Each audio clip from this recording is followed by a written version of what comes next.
A fascinating collection of Civil War photographs, originally part of a larger set of 35 to 36 images, has been brought to light.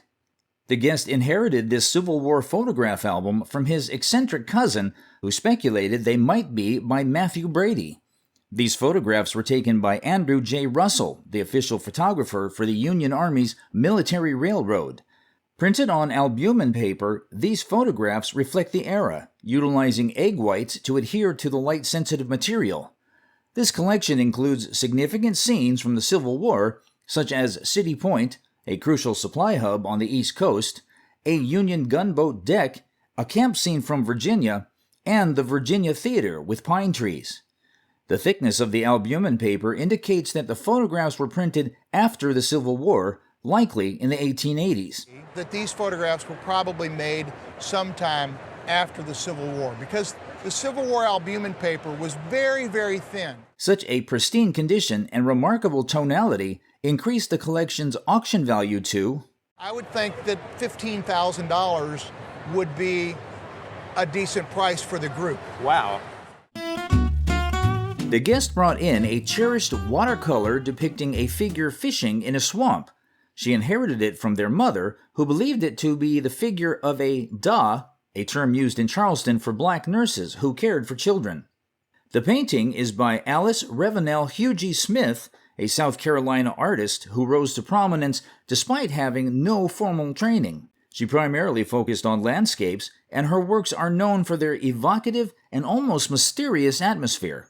Smith began her artistic journey by creating practical items like dance programs and place cards, but eventually transitioned to painting scenes of street vendors and ancestral portraits. The inclusion of a figure in this particular landscape is quite uncommon in Smith's oeuvre, making the piece even more special and valuable. Considering the artist's reputation, style, and the unusual presence of a figure, the estimate of the painting's retail gallery value is... I think if this were in a retail gallery, the asking price might be $85,000. Oh my gosh. Oh my gosh. The guest presents a fascinating heirloom, a hand-carved walking stick passed down through generations. Family lore suggests it was commissioned for a mere 25 cents by a traveling laborer. This ornately carved piece is believed to be a commemoration of the Battle of Gettysburg, created by a Union veteran. The carvings include various symbolic elements, a cannon representing artillery, Abraham Lincoln's name, and a clover leaf, potentially signifying the veteran's unit. Interestingly, the cane also features the names of prominent figures on both sides of the conflict, including Generals Meade and Lee, as well as General Pickett. This cane is considered to be the finest Civil War commemorative piece ever encountered. Given its historical significance, intricate carvings, and excellent condition, the value is estimated to be... The value on this is $3,000 to $5,000. Wow, that'll make my son very happy. The guest got a lucky deal on this beautiful piece of art. She inherited a Quisel Vase, originally acquired by her mother-in-law from Mrs. Hall, the widow of the first superintendent at Howe's Caverns. The story goes that Mrs. Hall offered her housekeeper the opportunity to take a few items after the antique dealers had picked through her belongings. The guest's mother-in-law wisely chose this stunning iridescent glass vase with green feathering, a signature Quisel design. Years later, the guest inherited the vase and, concerned about a curious cat, inquired about acquiring it.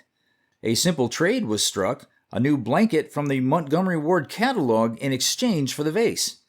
The vase is a Quisel piece from around 1920 with an eye-catching and beautiful feathering and iridescent effects. The vase is estimated to have a value of... I would estimate to be worth about $1,500. However, in a recent auction, the vase was estimated to be worth $3,000. Oh! Well, that was a nice surprise, Splendid, right? Splendid. Yes. Not bad for just a blanket. For a blanket, I think you did very well. The guest unveils a painting with a fascinating backstory. She shares how her husband, then a teenager on a trip to France with his family in 1937, purchased the piece for a mere $30. The piece was done by the artist Emil Ophardt, a prominent figure in the Fauve movement. Fauvism was an artistic movement known for its vibrant colors and bold brushstrokes, often shocking audiences with its unconventional style. Fries was a contemporary of famous artists like Matisse and Derain, although considered part of a secondary group within the movement. His most sought-after works date from the earlier Fauve period. The painting presented here is believed to be a later work, possibly created around the time it was purchased in 1937. While not an example of Fries's peak Fauve style, it reflects his shift towards a more traditional approach, drawing inspiration from old masters. Despite being a later work, it is a beautiful representation of Fries's mature style. Considering the artist's reputation, the painting's originality, and its good condition, the estimated auction value is to be somewhere in the $8,000 to $12,000 range. Oh, how wonderful.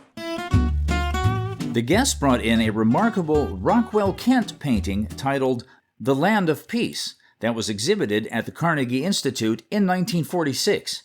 The painting depicts a Greenlandic landscape with figures and is accompanied by a fascinating letter written by the artist himself to the guest's grandmother. Rockwell Kent was known for his exploration of harsh environments, and this Greenlandic scene is a prime example. The letter provides valuable context about the artwork, revealing not only the location's latitude and longitude, but also the artist's political views. Kent, a communist and pacifist, intended the painting as a commentary against war and the destruction caused by the superior white race. The presence of the figures, unusual for Kent's work, underscores this message. The painting itself is in excellent condition and is considered a top-shelf example of Rockwell Kent's work. However, the accompanying letter significantly increases its value. The auction estimate of this piece without the letter is... As such, at auction, if it didn't have the letter, I'd probably say about $100,000 to $150,000. And with the letter, a staggering... With the letter, I'd put about $150,000 to $250,000 as an estimate. Oh my, wow, that's amazing. That's wonderful. Thank you. The guests brought in a cherished family portrait painted by Robert Henry, a renowned artist and founder of the Ashcan School. The portrait depicts the guest's grandmother, a Bostonian who resided in a grand house called the Gleddings in Yorkshire, England. She fondly remembers the painting from their childhood. There are several unique aspects about the portrait. Henry's training under prominent artists like William Merritt Chase is evident in the style, particularly the use of ruddy complexion and a dry brushstroke technique. However, the portrait also incorporates elements of the Ashcan School, known for its realistic portrayal of everyday life.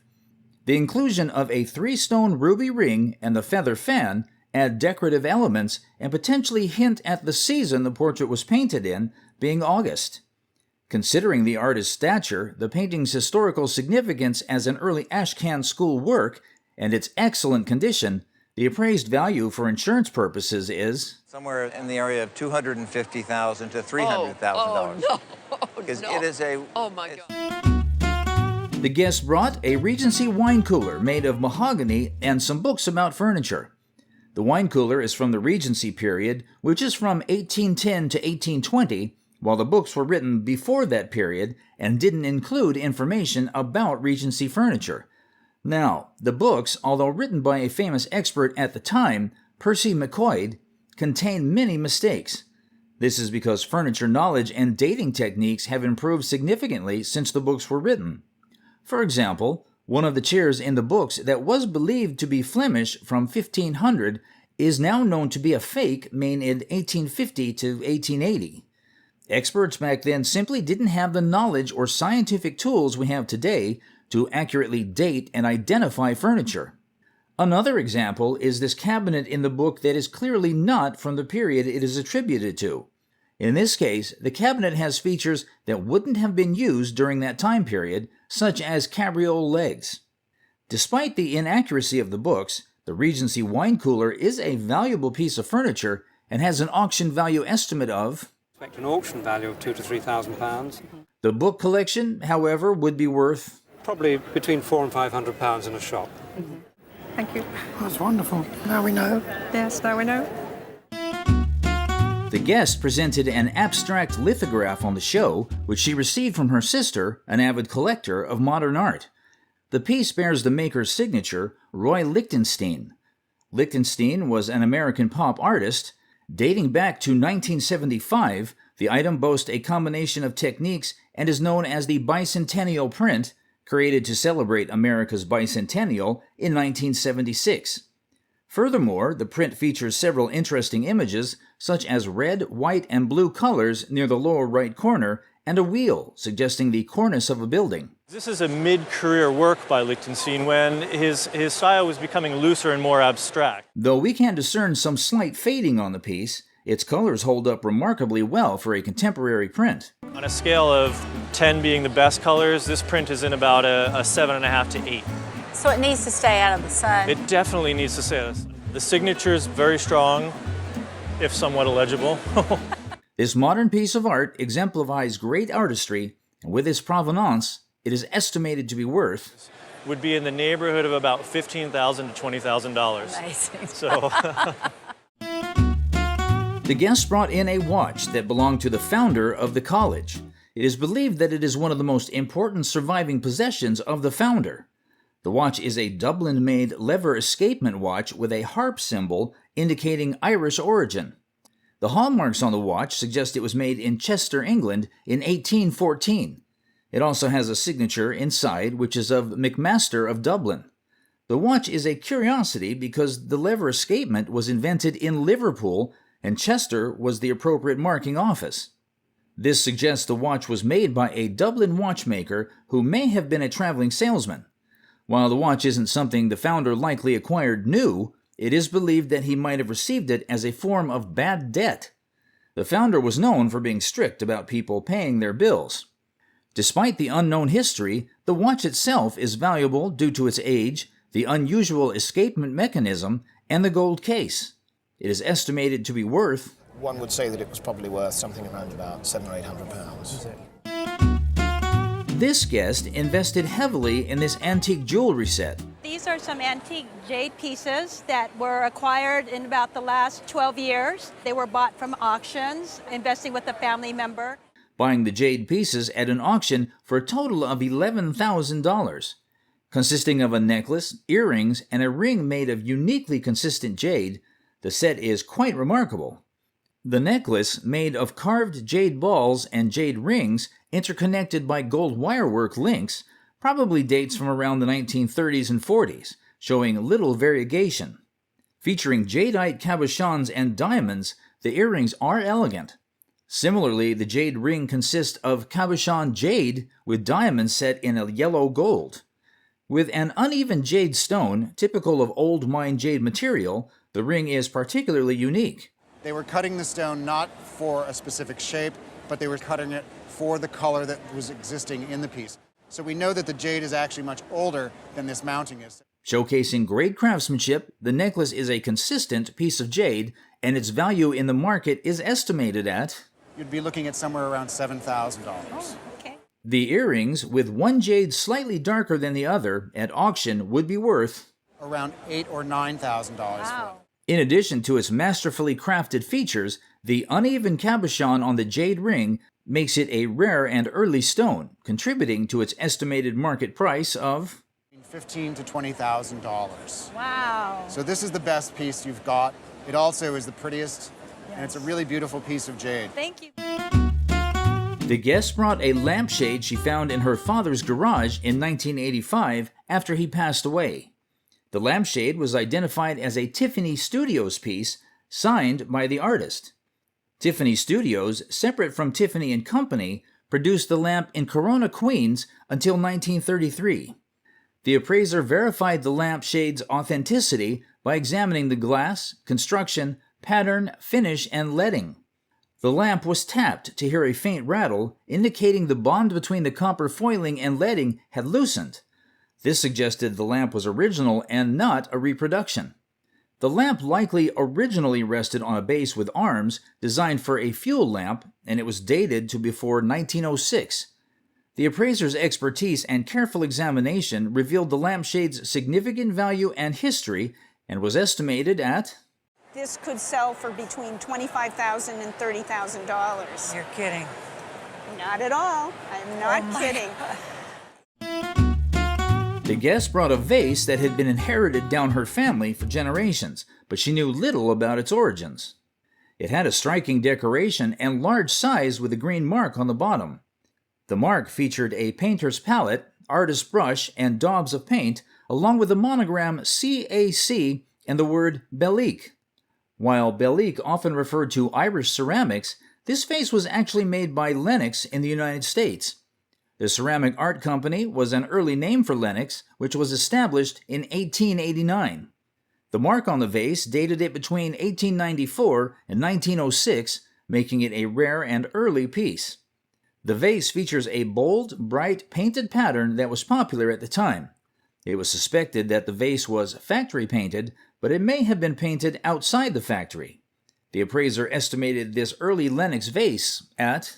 This vase would probably be worth between $800 and $1,200, which is quite a lot of money for this sort of thing. The guest brought a Japanese tin wind-up toy with a box. This toy was originally a Christmas gift of his aunt and uncle left in the attic. The guest's uncle gave the toy to the guest's son, who liked it very much. It was a pre-war Japanese toy made by Kuramochi Company in Japan before World War II. The toy's lithography and automotive motif was amazing, which added to its value for collectors. The decorated box was also highly valuable, potentially doubling or tripling the toy's price. The toy had a charming action feature, an amusement park ride, which further added to its value.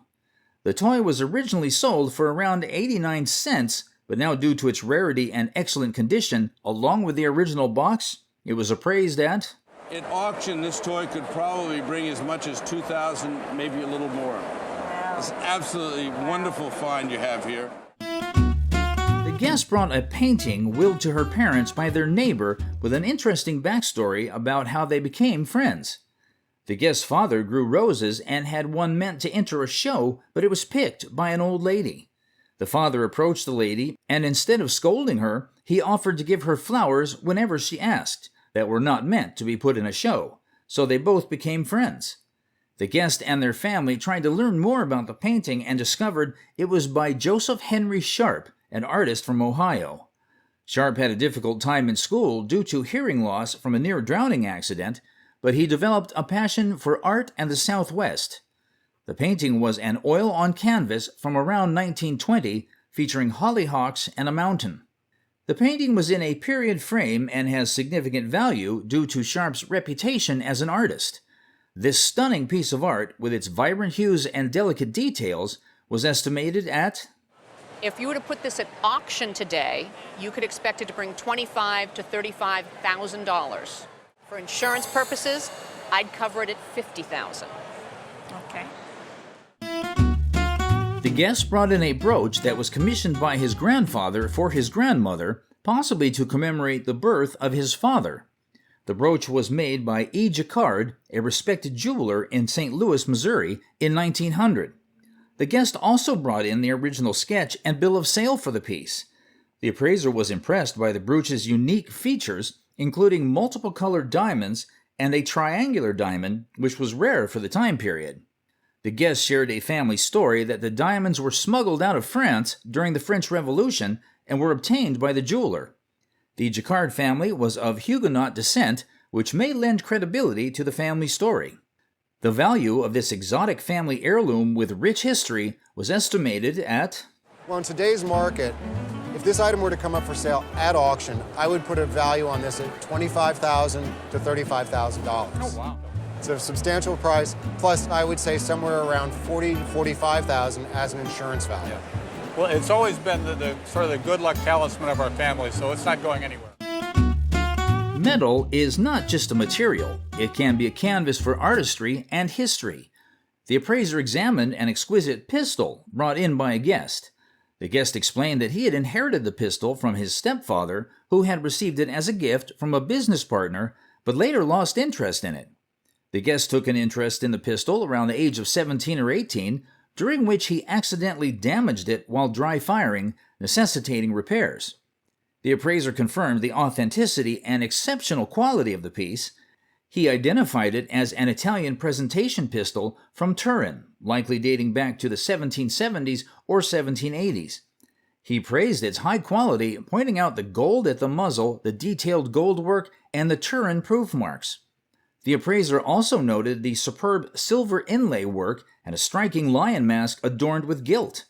While examining the condition of the pistol, the appraiser said, If this came onto the auction market, £15,000 to £20,000. This guest brought along the artwork of his father. This painting was done by Demetrius Jameson, who was my father. Dad did this in, I believe, around 1947 when he was a student at Washington University in St. Louis, Missouri. An American painter known for his figurative expressionist paintings. Demetrius George Jameson is the artist behind this captivating piece. Jameson studied at Washington University in St. Louis, and his work, imbued with elements of German Expressionism, was inspired by Max Beckmann. This piece is an early example of Jameson's work. It exemplifies American surrealist painting with keen attention to detail. We have this crumpled up piece of mysterious paper. We have this enigmatic figure with red hair and an acidic green skirt. The painting is signed by the artist, dated 1947, entitled Parasol. This oil painting on canvas is an exceptional example of surrealism, and in today's market, it is valued at... I would insure this one at $15,000. Oh, wow. Oh. The guest brought an enameled gold cross that she inherited from her grandfather, passed down to her by her father. The cross was supposed to be a very spiritual object. It featured the crown of thorns, the pliers and the hammer used to torture Jesus, and the column of flagellation made from enameled gold. All the emblems were significant because they had relics inside little frames. On the first window, the relic was captioned Christ or Christus, and the others featured the names of the Christian saints. The cross was more of an object of veneration instead of worshipping. The cross dated back between the late 16th to the earlier 17th century and might have been Spanish due to its devotional qualities. This one-of-its-own-kind devotional family heirloom was appraised at... I think this object is worth £8,000 to £10,000 today. Oh, gosh. As a graduate student at the University of Michigan, this guest was fortunate to get an autographed poster. He signed my poster, Andy Warhol, 1975. From the American visual artist, film director, and producer, Andy Warhol. Andy Warhol was a leading figure in the pop art movement and is considered one of the most important American artists of the second half of the 20th century. The art school at the University of Michigan had invited Warhol to give a presentation, and when he set up shop, he gave free autographs to students, of which this guest was fortunate to be one. A friend of mine and I said, let's go into the Center bookstore and buy a couple of posters for him to sign. She got the Marilyn Monroe, and I wound up with the Brillo pad. I would have preferred to have Marilyn. The poster was made in 1970 for a museum exhibition in Pasadena, California. Presented in perfect condition, this autographed poster will be an auction special priced at... It will be worth between $3,000 and $4,000. Oh. Sights are set upon these collectors' favorites. These are travel posters amassed by this guest's grandfather. And we found this in my grandmother's house after she died, and I recognized the Pullman name as being the train. A former professor of arts at the Pratt Institute in Brooklyn. Travel posters of such caliber are highly sought after, evoking the early Art Deco style in their designs. This collection all dates back to 1934, the golden age of Art Deco. The first poster, featuring trout fishing, boasts exceptional quality and is estimated to fetch $1,500 and $2,000. Wow. Following is a sailing piece, appreciated for its modern Art Deco style, expected to sell for about $1,500 to $2,000.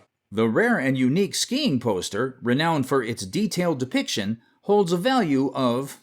And at auction, a ski poster of this quality would sell for between $4,000 and $6,000. Oh my gosh, okay. 10 years ago, in Northwest Washington, she found a hidden religious scene at an estate sale. She bought this art for $150. Henry Osawa Tanner, a prominent African-American artist, is best known for his religious and genre scenes. The label at the back identifies Pastoral Scene Palestine by Henry O. Tanner, number 491, owned by the Hampton Institute. A stamp present on the artwork, attributed to Jesse O. Tanner, affirms that the work was made by his father. The number 491 in the corner corresponds to the Grand Central label, likely consigned by Hampton. Tanner occasionally used gouache, a medium involving opaque watercolors. With an almost reverent touch, the appraiser valued the item. I believe that it would sell in the neighborhood of $35,000. $35,000. Yes. Wow. That is hard. With a legacy passed down from her father, this guest unveils a collection of striking gold pendants, each with roots tracing back to Central America, echoing tales of ancient civilizations. These pendants stand as original testaments to craftsmanship and culture. Crafted with exquisite mastery, they are adorned with captivating imagery, evoking a sense of reverence for the wearer's status or significance within their society. Both pendants show signs of having had their initial support replaced and refurbished. If you look very carefully here and here, it looks like that was where the old support was and it came off. Despite their age, dating between 1000 and 1500 AD, these ancient pieces retain significant value, and the alterations such as the replaced pendant support puts their estimated value at... This one is in the $8,000 to $10,000 range, and this one is in the 12 to 18. It's a good day, isn't it? Yeah! This book delves into Empress Josephine's gardens at Malmaison, her residence outside Paris. The French authorities awarded her great-grandfather this book in appreciation for resolving the hoof and mouth disease crisis. Owned by Josephine de Beauharnais, the first wife of Napoleon Bonaparte, who transformed it into a botanical paradise. The book features stunning flower plates by Redoute, portraying the Empress's garden's diverse varieties. At this point, they discovered a new flower variety named after Empress Josephine, called the Josephine Imperatrice. As evident, all are signed by Pierre Redoute. It may delve into the garden's cultural context, showcasing Josephine's passion and influence on French landscapes. Among the blossoms in the book, the appraiser valued the item. In my opinion, this is a $75,000 book. Yikes. You like it? I do. Good. Thank you. A totem of male fraternity and masonry, these pieces of glass were acquired at auction for £6,000 by this guest, an astute art collector who recognized their value. It's 50 to 70 pounds, and I pretty much knew what I thought they were. Sadly, they'd been spotted by somebody else, so they did go up in value. Crafted by English glassworker William Bealby, these Masonic glasses bear witness to his pioneering technique of firing enamels into glass, integrating them seamlessly. Bealby's innovative glass enameling method is evident in the intricate designs adorning these glasses, which date back to 1768, as clearly depicted in the enameling. Presented in excellent condition, these glasses have proven to be a wise investment for the guest, yielding a substantial return of £16,000 the pair. Wow. Given to a patient by her doctor, this dainty photograph is brought in for appraisal. The name of the photographer is Dane Tasker, a physician and radiologist at the Wilshire Hospital in Los Angeles. He became interested in photography in the 1920s using X-rays and flowery themes. Tasker loved giving his paintings to his patients, nurses, and other physicians. He went from being an amateur artist to a professional after he met prominent art photographer Will Connell, who encouraged him to take his art more seriously. Today, a preliminary auction estimate for this item would be... Today, a preliminary estimate would be $6,000 to $9,000. Wow, that's great. This guest brought in a sign that was found in her home in Urbana, Ohio, back in the 1970s. It is a very rare American trade sign made of one piece of wood with a beautiful deep dish surround molding. The letters on the sign are gilt, and all around the sign is a sparkling substance called smalt, a crushed glass. That is why the wood is impervious to harsh weather and has maintained its good condition. The bracket is made of iron dating to around 1830 to 1840. On the other side of the sign is the name Mrs. S. Dupler and the word doctress. A doctress is a female physician, and in the 19th century, this name applied to a physician with magical powers. A realistic insurance estimate would be... We're going to put an insurance value on the sign of $2,500 to $3,500. Okay. A Canora Viewer made in the early 1920s was brought in for appraisal. The viewer is a new technology having a wooden plate, a lens hood in the shape of a stereoscope viewer, and two magnifying lenses inside the lens hood. It has several wheels, which are made of armatures for individual photography. The viewer operated using a flip book mechanism by placing a reel on the Canora Viewer and turning the crank. The photographs were put into motion and seen through the lens. The technology behind the Canora Viewer was developed by Auguste and Louis Lumière, the two Frenchmen who started cinematography in 1895. But marketing started in 1902 after the technology was licensed in 1898 by a British company called the British Beautyscope of Biograph Company. Though better Canora viewers exist, this is a basic viewer of over 100 years old, hence it's estimated to be worth... Value is it's £1,000, £1,500, it's a lot of money, but at the same time, for me, it talks about technology and how things develop so rapidly. This was 100 or so years ago. You know, here we are in Media City, UK today. What's the next 100 years going to bring? Exactly, yes. The crowd's attention is fixed on a Picasso drawing purchased from a house clearance sale in a box with other items. Although not yet confirmed as a real Picasso, this drawing has the Picasso look as the picture depicts a male and female ballerina. Part of the items in the box was a photograph of the maker taken in 1925, giving proof to this drawing, and a book from 1956 with Pablo Picasso's name on it. So, all of Picasso's work in the 19th century was in the box sold at the house clearance sale. Picasso used a type of drawing pattern from the Indians in this sketch. Therefore, this drawing is taken to the Picasso Institute to get a stamp of approval, which may be difficult, but if approved, would be worth around... And it's looking good.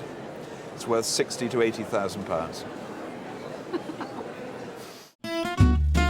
This beautiful array of Corgi Toy Cars gives the crowd a nostalgic reminder of their childhood days.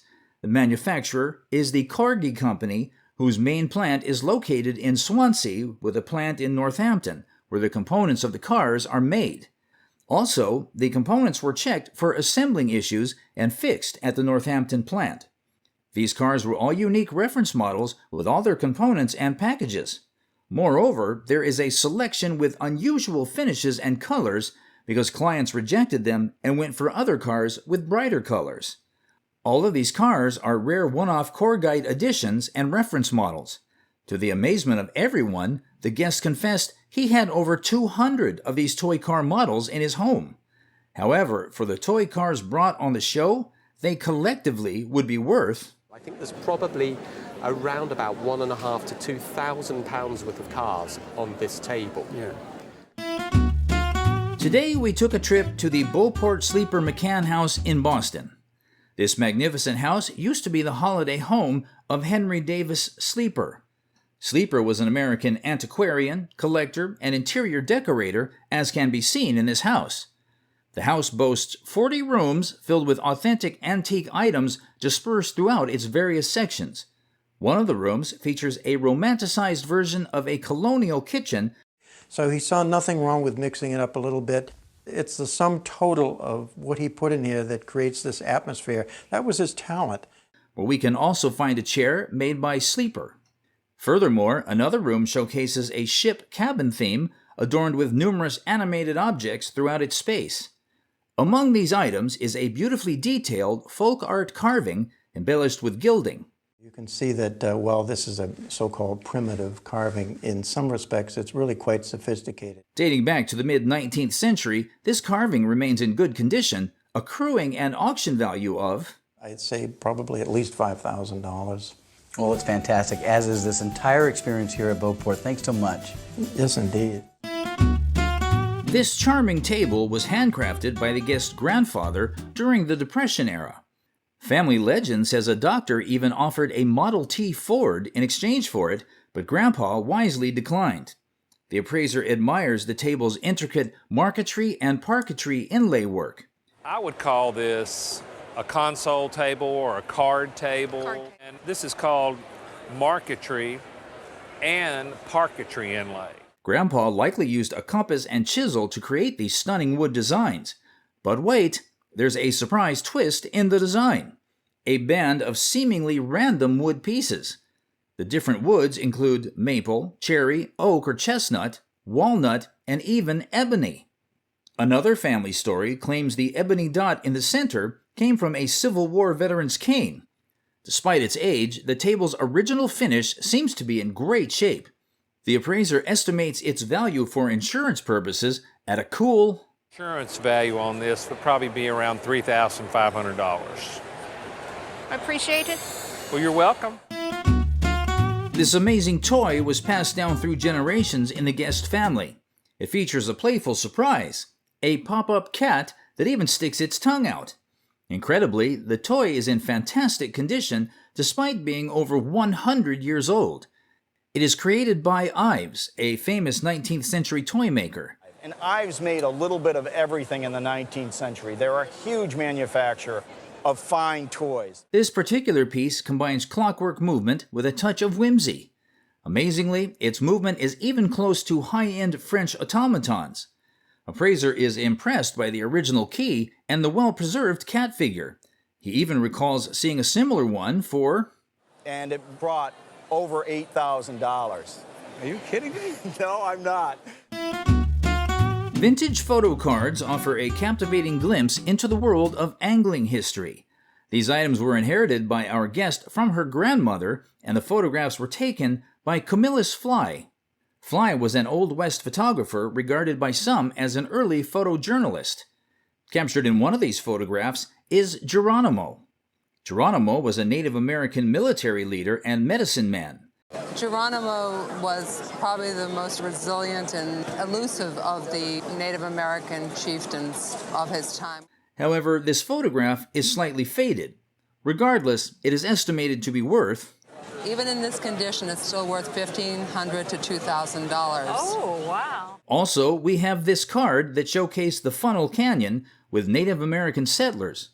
At auction, due to the historical significance of this piece, it would be valued at... Probably worth in the neighborhood of $500 to $1,000. Wow.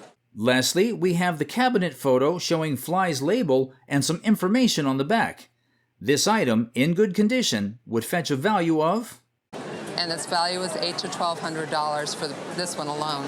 Because the condition's very good. Thank you. Purchased and preserved for over 15 years, this 12th century vase originates from the eastern parts of the world. The appraiser traces its production back to Damascus, the world's prime exporter of glass in that period. This glass vase bears an inscription of benediction in Arabic, translating to, "In the name of Allah, the most beneficent, the most merciful." Additionally, it features a fish design, indicating it was used to hold or drink water. More than 1,000 years old, its current condition shows cracks on the body and some deposits of dirt, typical of glass that has been buried for a long time.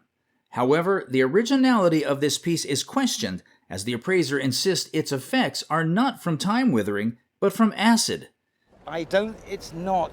So this is intaglio engraving, and my feeling is this has been done with acid. See, in the day, they didn't do it in acid in 14th or 12th century. Until proven to be an authentic ancient Arabian vase, this piece is said to be worth only... You know what my valuation is? 800 quid. Fantastic, yeah. Because it's what you paid for it. Imagine finding the work of a master painter in the dumpster. That's what today's guest happened to come across in the form of a poster created by Hans Christensen, who was a very famous German illustrator between the late 1800s and early 1900s. The poster served to raise awareness for a magazine, which was an art movement that really got its name in the 1920s. And it was one of the early forms of advertising used since there were no digital devices at the time. The magazine in question was prominent during the Art Nouveau period, and it is proof of the fine work done by Hans. At auction, this poster, with its frame and qualities, would retail at auction, I'd estimated between $1,000 and $1,500.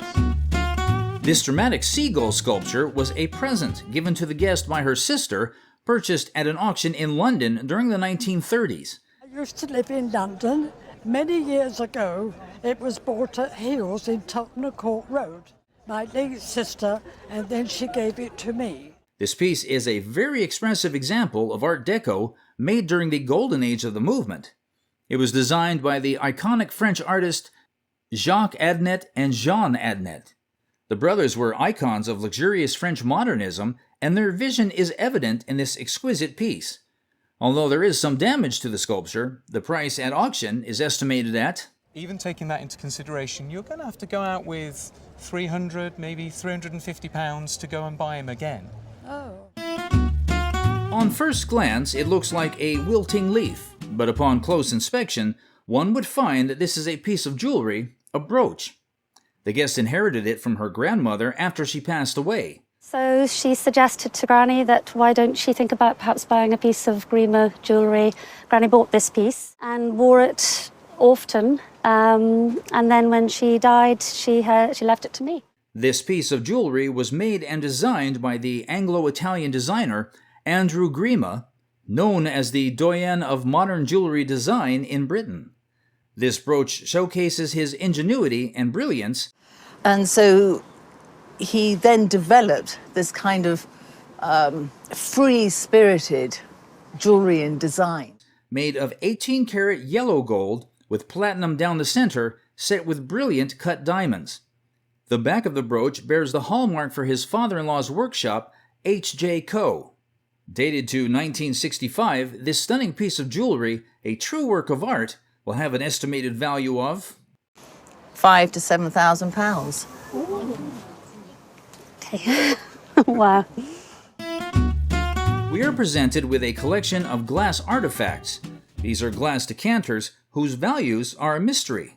We set us a challenge with 3 decanters, one of which is a basic model worth £250, is a better one worth £1,500, and then the best one is worth a jaw-dropping £10,000. Decanters used to be a must-have for wine consumers in the past, as they removed the sediments from the wine, easily improving a 6-grade wine to a 4-grade. Now they are primarily valuable as collectibles and are not used as often. This collection dates back to the 18th century. The size, shape, and design of these glass decanters are exquisite, but upon closer inspection, one would discover that they are of different grades. What value will these widely used, now almost forgotten, pieces of glass art hold? We are presented with 3 Monkey Band porcelain figurines. The Monkey Band is a comic group of figures depicting monkey musicians and a larger excited conductor, all dressed in fancy contemporary costumes. The first Monkey Band was made for the King of Saxony in the Holy Roman Empire, Augustus III, as a mockery of his prized orchestra, who were said to play like performing monkeys. These figurines were crafted by Meissen in 1753. Of the 3 conductor monkey figurines, one is a copy. This one is too light. It isn't the quality of Meissen. This was made by a notorious faker in France called Samson. While the remaining 2 are originals from the Meissen factory. Among the originals, the earliest one with a plain white base, a quality suitable for the king's banqueting table, is of the highest value, estimated at... Today this is worth £10,000. Goodness me, well...